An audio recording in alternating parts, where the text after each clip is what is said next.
안녕하세요, 성도 여러분. 먼저 기도하고 시작하도록 하겠습니다.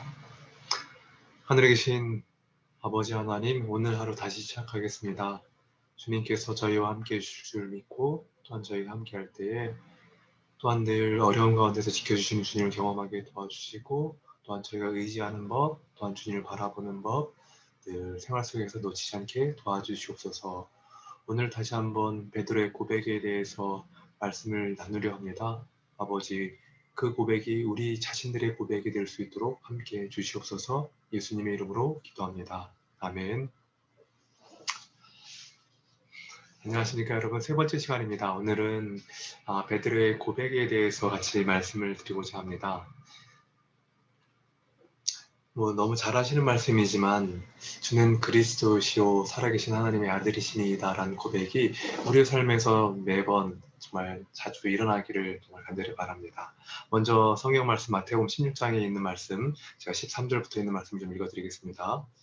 예수께서 가야사랴 빌립보 지방에 이르러 제자들에게 물어 가라사대 사람들이 인자를 누구라 하느냐 하시니 가로되 더러는 침례 요한 더러는 엘리야 어떤 이는 예레미야 나 선지자 중에 하나라 하나이다. 가라사대 너희는 나를 누구라 하느냐. 시몬 베드로가 대답하여 가로되 주는 그리스도시요 살아계신 하나님의 아들이시니이다.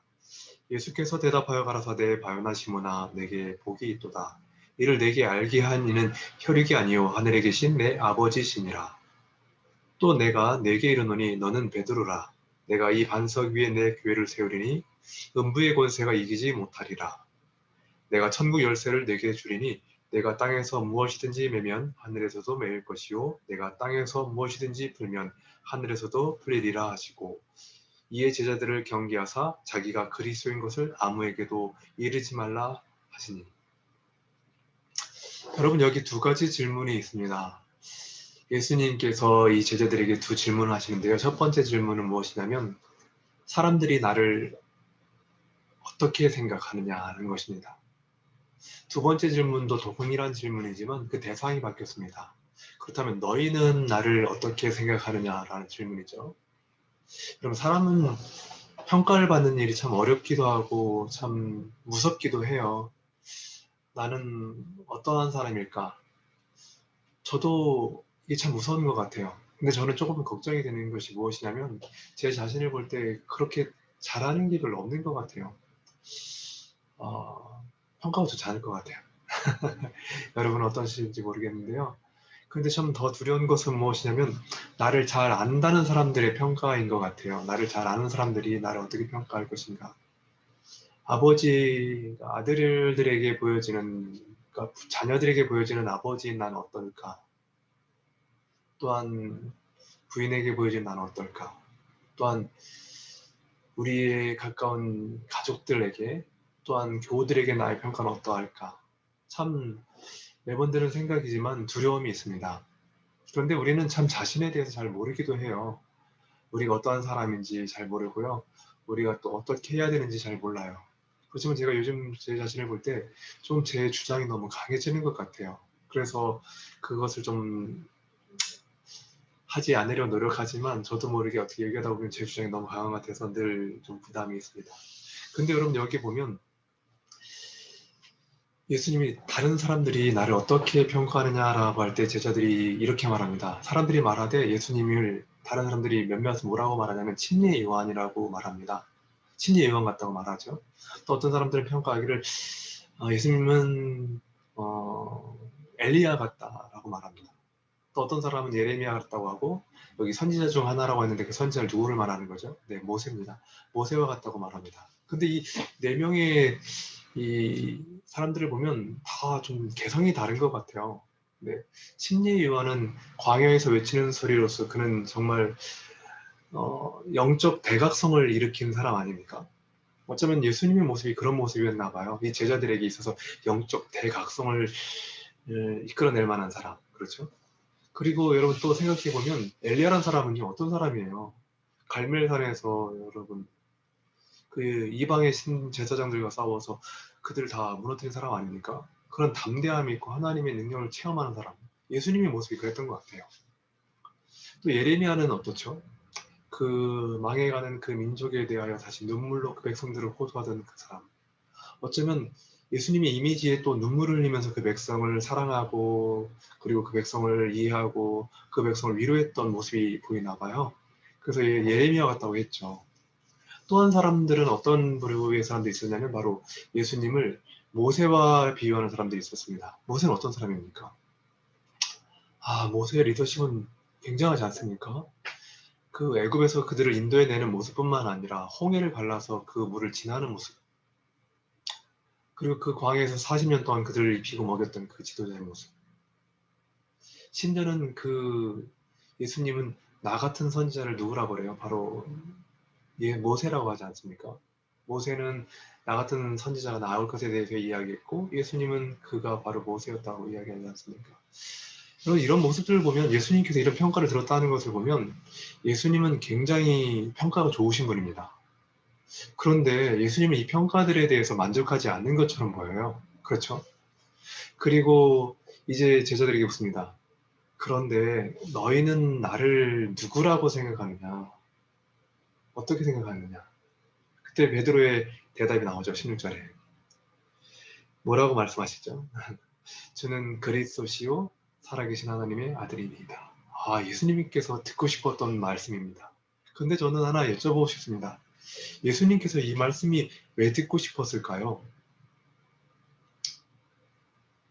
그분이 영적 지도자로 평가되는 이런 많은 침례 요한, 엘리야, 모세, 예레미야 이런 사람들과 좀 그런 사람들보다 더 높은 위치에 있길 원하셨을까요?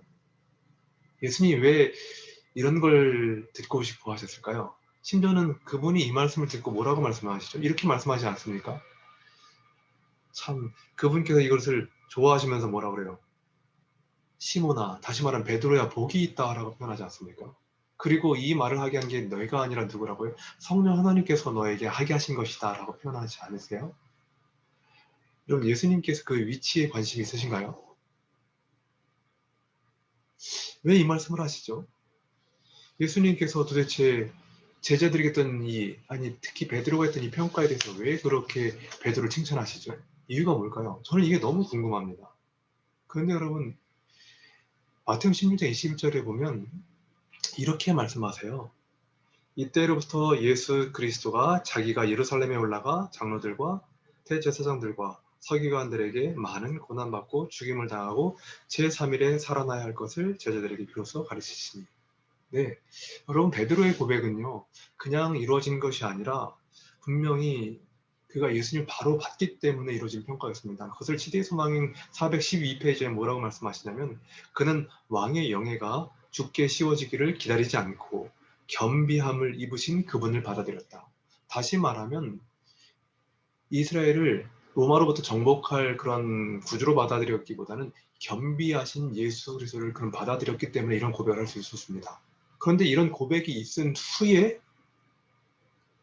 베드로에 대해서 내 터 위에 교회가 세워질 그리고 내가 예수 그리스도의 터 위에서 교회가 세워질 것이고 내가 그 주춧돌이 될 것이라는 얘기를 하시고 그 후에 뭐라고 말씀하세요? 예루살렘에서 당신께서 고난 받으실 것에 대해서 이야기한다는 것입니다. 무엇을 의미할까요? 예수님께서 베드로에 대한 고백에 대해서 나의 위치를 네가 인정했구나. 내가 진짜 하나님의 아들이란 걸 네가 인정했구나. 나는 그냥 보통 사람이 아니야. 나는 그냥 선지자 중에 하나가 아니야. 그런 사람이 아니야. 라는 개념에서 그분이 이야기하신 게 아니라는 것이 너무 분명합니다. 어떤 것이죠? 그분이 듣고 싶었던 고백은 무엇이냐면 구주, 살아계신 하나님이 본인이며 그것이 어떤 역할을 하고 있는 것인지에 대해 제자들에게 알려주고 싶은 것입니다. 구주께서는 어떤 위치를 위함을 위해서 오신 것이 아니라 어떤 것을요? 세상의 죄의 문제를 해결하기 위해서 오신 것입니다. 그리고 그 고백은 바로 그것에 대한 고백이었지 그의 위치에 대한 고백이 아니라는 것을 말씀해주고 싶은 것입니다. 왜요? 그때야 비로소 드디어 이때부터 예수님께서 어떠한 고난받으심에 대해서 제자들에게 이야기했기 때문입니다. 여러분 오늘 우리는 예수님을 고백합니다. 근데 이 고백이 나의 삶에 그분이 어떤 영예나 어떤 것을 주시기 위한 고백인 줄 모르겠습니다. 그러나 당신께서 듣고 싶어 하시는 고백은 그런 고백이 아니라 당신께서 고난을 당하시는데 우리의 죄 때문에, 나의 죄 때문에 고난을 당하시는 그 구주임을 인정받고 싶어 하십니다. 저는 여러분과 제가 베드로와 같이 고백하는 사람들이 되길 원합니다. 주님은 살아계신 하나님의 아들입니다. 그렇지만 또 하나 더 곁들여서 주님은 나의 죄를 위하여 십자가에 죽으신 나의 구주이십니다라는 고백이 꼭 있게 되길 원합니다. 예수님께서는 그렇게 나의 사랑하는 제자들에게 평가받고 싶으셨습니다. 예수님께서는 지금도 사랑하는 우리 성도들에게, 여러분과 저에게 그분은 나를 사랑하셔서 십자가에서 죽으신 나의 구주이십니다 라는 고백을 듣고 싶습니다. 사람들에게 여러분 어떤 고백이 아니라요. 예수님이요. 그분은 정말 똑똑한 분이에요. 훌륭한 선지자예요. 그분은 모든 걸 알고 계세요. 그분은 능력 있는 분이에요. 여러분 그것을 고백하는 게 중요한 게 아니라 그분은 나의 생명을 살리신 나의 구주이십니다. 예수님께서 그 말씀이 듣고 싶지 않을까요? 저는 여러분과 제가 이 아침에 그렇게 고백하길 원하고 또 그렇게 고백하는 매 순간순간의 삶을 살기를 간절히 바라면서 말씀을 좀 드리겠습니다. 오늘 기도의 제목을 좀 말씀드리겠습니다. 오늘은 대학 발전 기금 및 정말 후원자들을 더 많이 주시고자 기도해 주시길 부탁드리겠습니다. 대학이 어떤 사업과 교육 사업을 위해서 많은 자금과 후원자들이 필요합니다. 이를 위해서 기도해 주시고요. 또 비대면으로 진행되고 있는 모든 예배, 각 삼육대도 지교회들과 우리 본당 교회들이 예배를 드릴 때 이 온라인으로 드린다 해서 우리의 영적인 모습, 신앙들이 정말 줄어들지 않도록 여러분 기도해 주시기를 부탁드리겠습니다. 오늘 이 두 가지 기도 제목을 가지고 기도하시고 또한 건강한 하루를 살게 되기를 간절히 바라겠습니다. 말씀 마치겠습니다.